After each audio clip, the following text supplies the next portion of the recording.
There is one phrase that gets a bass fishing lake commando's blood pumping more than any other: multi-species. Today, Steve Pennaz and FLW Tour co-angler Nicole Jacobs go head-to-head on a mid-sized bass factory where both largemouth and smallmouth are on the menu.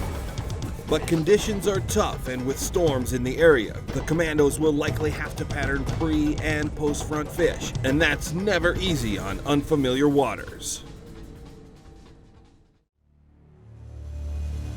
I love fishing new water. The challenge is always the same. Find fish, trigger strikes. Ooh, that's a big fish. But what I really love is beating the other guy. I got a fish.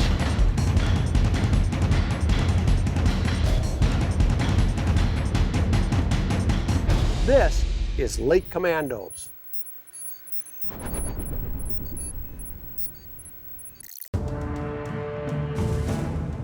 The Commandos are back on the road on the endless search for the underwater unknown. Steve Pennaz and FLW Tour co-angler Nicole Jacobs are targeting a multi-species bass fishery with a ton of commando potential. What's max depth? 67 feet, so we're going deep. Holy cow, so there's got to be some pretty big break lines. Right. And there's supposed to be some large smallmouth in this lake as well. I knew there were largemouth, but there's smallmouth as well, huh? It says that it's more populated with largemouth, but if we're on some smallmouth patterns, we can catch some big ones.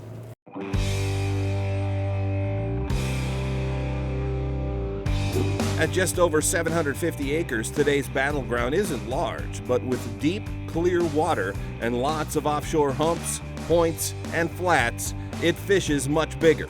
And it will make this mission to find and catch midsummer largemouth and smallmouth bass a true commando test.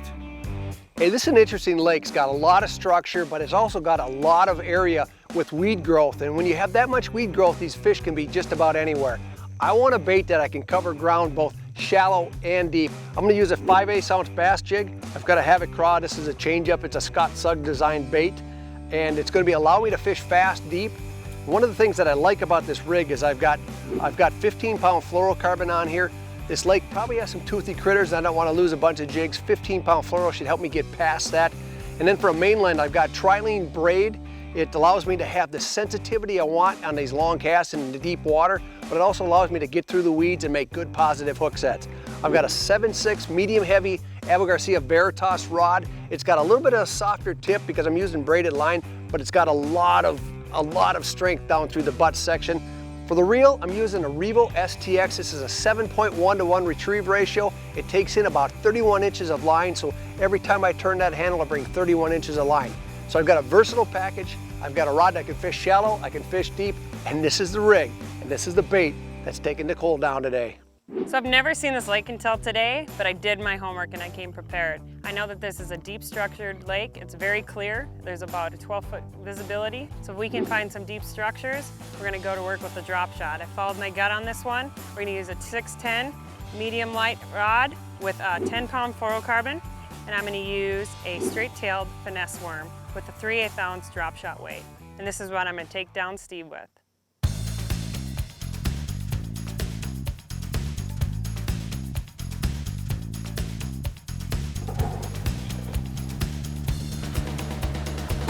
The weather will be a factor before this battle is over.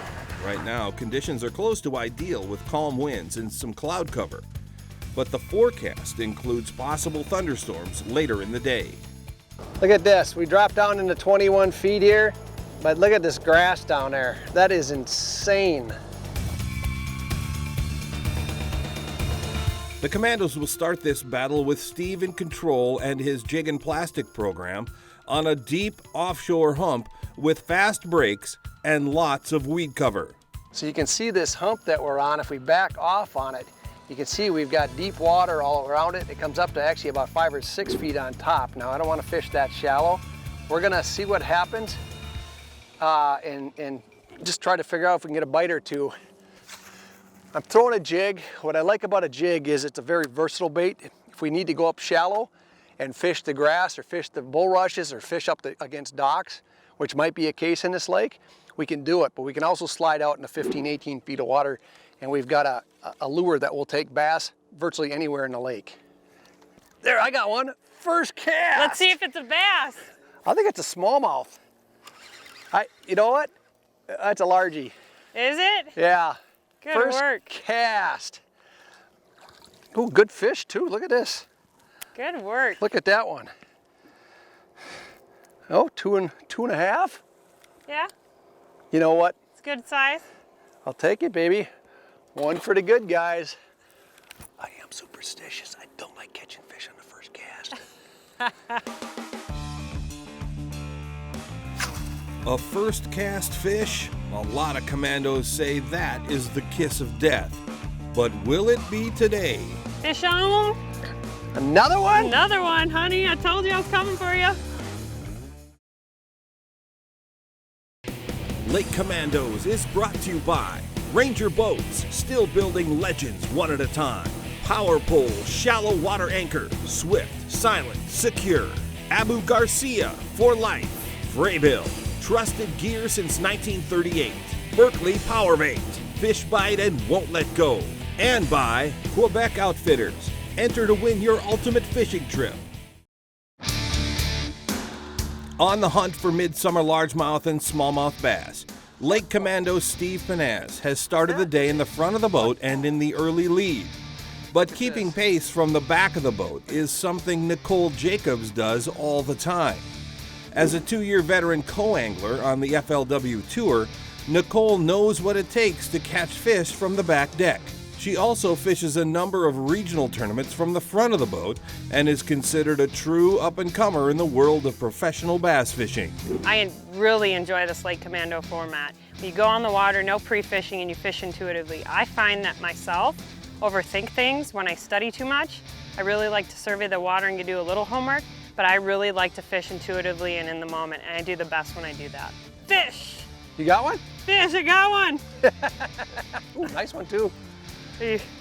Woo! Nice. Nice job. All right, slowly putting the pressure on him. Good change up. Decision. Yeah, that's your first cast with that new jig, First isn't it? cast. There you go. Some nice 2.5 pounders. Good sized fish here. All right, I'm coming for you, Steve. Pressure's on. I'm shaking in my sandals. Pressure's on, buddy.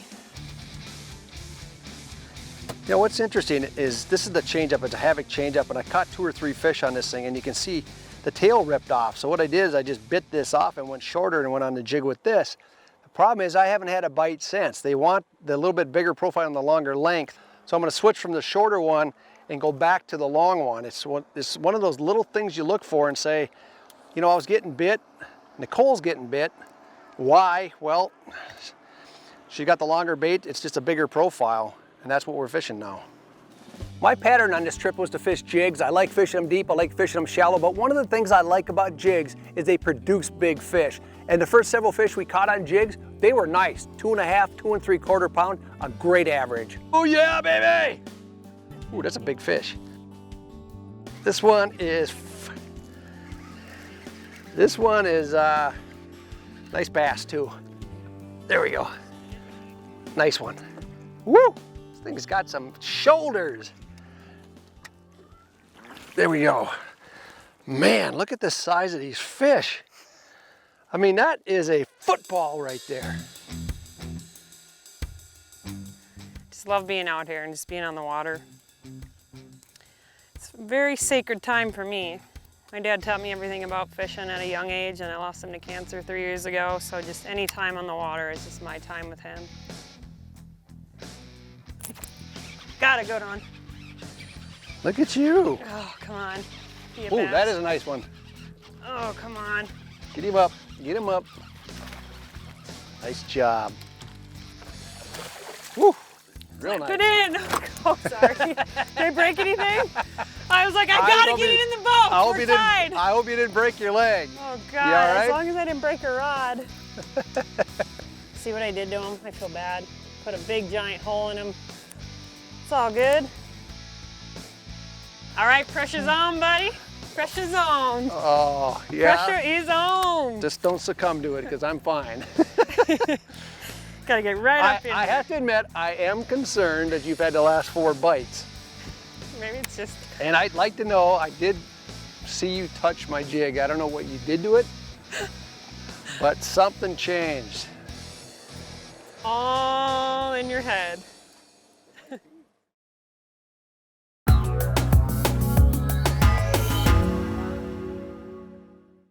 Part of maintaining your outboard includes periodically checking your spark plugs. If you run a 4-stroke like I do, pull your plugs every 200 hours or every other season. Make sure you check for proper wear. Look to see if the spark plug has light brownish color and a relatively sharp edge. When replacement's necessary, make sure you use the exact manufacturer and part number that your outboard manufacturer recommends. If the plugs in your outboard are original equipment, just match the plugs that are already in there. Another place to check is the back of the Maintenance Matters booklet, available free at your dealer, and check to see if the number coincides with your outboard. When it comes to achieving peak performance, maintenance matters.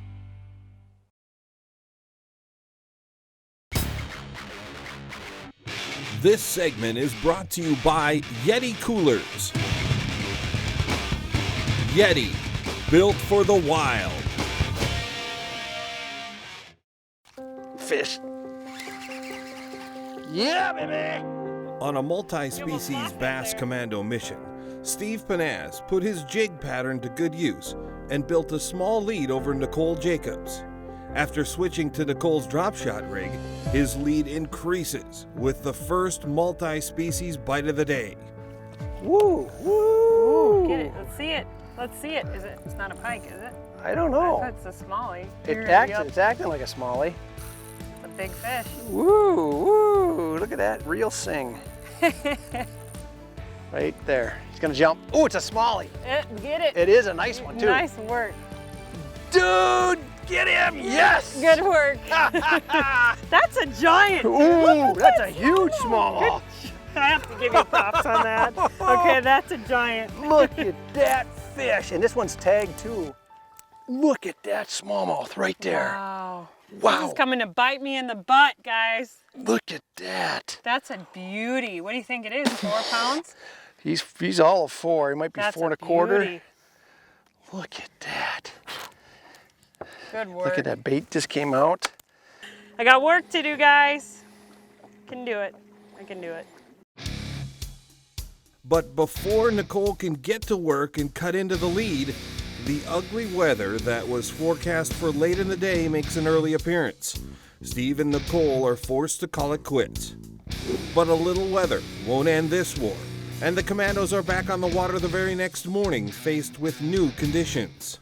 You know, I think it's going to be a tougher bite today. We had these storms roll through yesterday. We went from a cloudy sky to a high sun, no wind. These are beautiful conditions to fish in, but they're very tough. We just ran over a hump that was in 27, 28 feet of water, which came up just above the thermocline, and it was clean. I thought there'd be some smallies on there.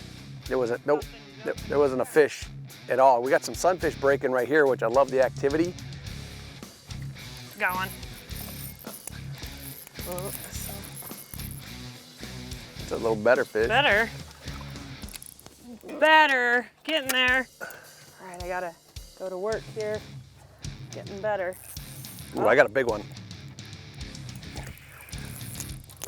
That's a better fish. Can you get the net, please? Yep. Biting better than the rest of them. And there's a bigger, that's a larger. nice- Yeah, wait, let me bring him in. Yep, bring him in. There you go. Got him. It's a nice one. Nice. And you're still up by 6. Nice. You got some bigger fish over here. Yeah, that's the second good one here. Not a giant, but based on what we're catching today. You know, I got to talk a little bit about this hook. Nicole showed me a hook. I've been struggling with trying to find the right hook for drop shotting. I like longer shank, but I'm not wild about any of the wide gap hooks or the EWG hooks. Look at the size of that hook gap. It's got a little bait keeper on it. It's getting bigger fish. Despite the change in conditions, the drop shot bite is red hot, and the Commandos trade fish like boxers trade punches. Got one. Down by 1 now. This lake was another reminder that each individual body of water has its own unique characteristics. This one had a lot of littoral area, which means a lot of grass and real shallow areas that extended way out from shore and then just kind of plunged down into deep water. The other thing, the breaks on this lake were steep. The front of the boat might be in 8-10 feet of water. The back of the boat at times was 21, 22. And it really made boat positioning tough at first. But once I learned the difference and what the little nuances were, it made it a lot easier. But those fish were very specific. They wanted to be right on the edge of that bottom of the break. And if we weren't there, you weren't getting bit. What is it? I don't know. Looks like a largemouth. It's a largie, big largie. Okay. Nice largie. Nice one. 4-inch gulp, huh? Okay, I'm coming up. I'm gonna hide that bucket from you. Ready? Oh yeah. Come over. Wait, it's you lefty there. Yeah, buddy, it's tied up. Woohoo! It's a nice fish. Hey, we caught another bass that's tagged. Let's check it out. We have fished this hump, you guys, and we have caught, what, 6 fish that are tagged now? Yeah. It's a good fish. These are fresh too. It's tied up right now. I gotta get back to work.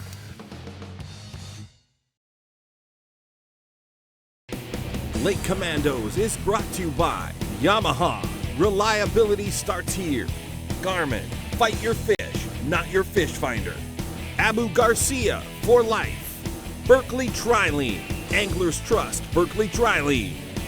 Yeti, built for the wild. And by Aquaview, see what's really down there. With time running out on today's commando mission, Steve Pennaz and Nicole Jacobs are locked in a tight battle that's too close to call. They're still working deep humps, and by using the Aquaview paired with the Garmin, they've been able to locate a small patch of rocks. And where there's rocks, there's likely smallmouth. There's bluegill popping on top, so I'm aiming for those bluegill right now because that's when I caught my other one. Got a fish. That Nice one jumped. too. That's a good one. Yeah, let me get the net. Yeah, net. Yep. He's coming, he's coming, he's coming.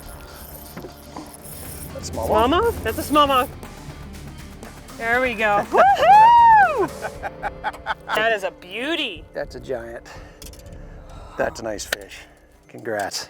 Being a Walmart FLW Tour co-angler, Nicole really has to rely on finesse techniques like drop shotting. And it doesn't surprise me that she started with drop shot, and as it turned out, it was the perfect pattern for today.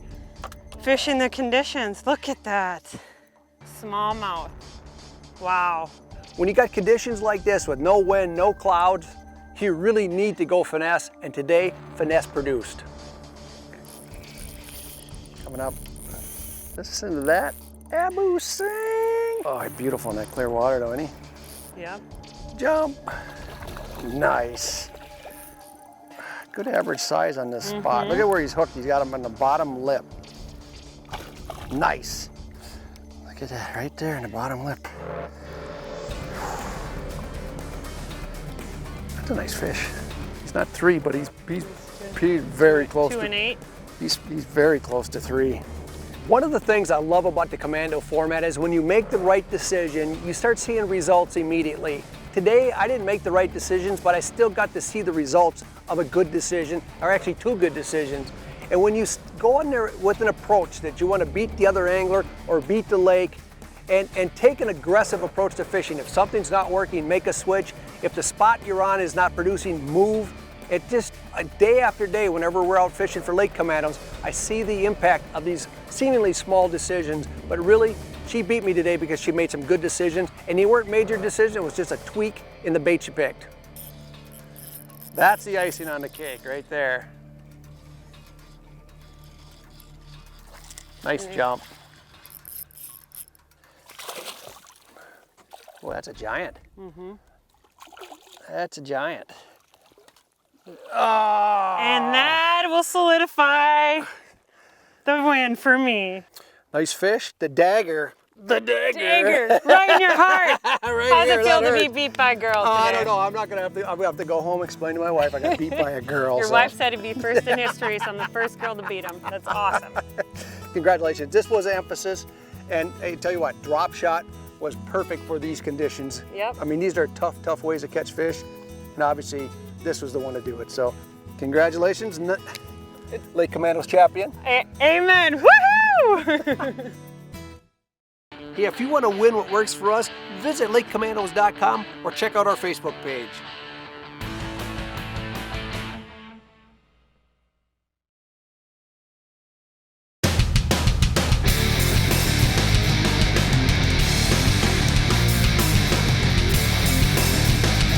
I'm Captain George Mitchell. This is Coastal Chaos.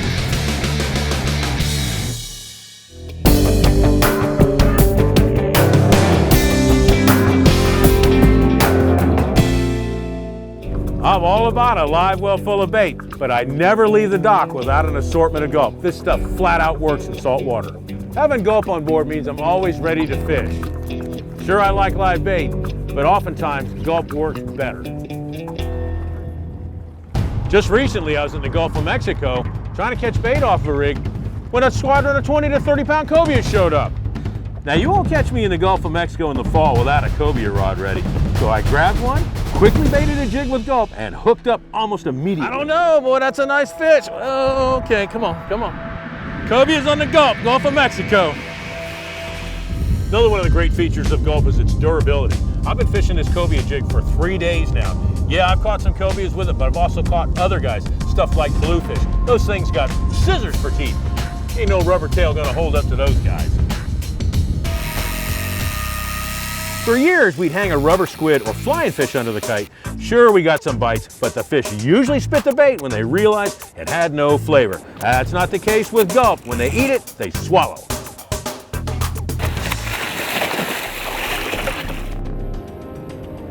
And inshore fishermen absolutely love gulp shrimp. They are hands down the #1 bait used in any coastal town. Species like redfish use the bait's scent trail to hunt it down. Gulp, don't leave the dock without it. Coastal Chaos, tips for serious saltwater anglers.